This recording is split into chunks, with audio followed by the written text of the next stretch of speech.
اور ہم نے فرعون کو اپنی سب نشانیاں دکھائیں مگر وہ تکذیب اور انکار ہی کرتا رہا۔ کہنے لگا کہ موسیٰ، کیا تم ہمارے پاس اس لیے آئے ہو کہ اپنے جادو کے زور سے ہمیں ہمارے ملک سے نکال دو؟ تو ہم بھی تمہارے مقابل ایسا ہی جادو لائیں گے، تو ہمارے اور اپنے درمیان ایک وقت مقرر کر لو کہ نہ تو ہم اس کے خلاف کریں اور نہ تم، اور یہ مقابلہ ایک ہموار میدان میں ہوگا۔ موسیٰ نے کہا کہ آپ کے لیے یوم زینت کا وعدہ ہے، اور یہ کہ لوگ اس روز دن چڑھے اکٹھے ہو جائیں۔ تو فرعون لوٹ گیا اور اپنے سامان جمع کر کے پھر آیا۔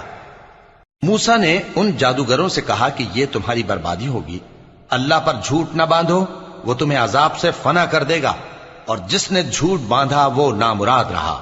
تو وہ باہم اپنے معاملے میں جھگڑنے اور چپ کے سرگوشی کرنے لگے۔ کہنے لگے یہ دونوں جادوگر ہیں، چاہتے ہیں کہ اپنے جادو کے زور سے تم کو تمہارے ملک سے نکال دیں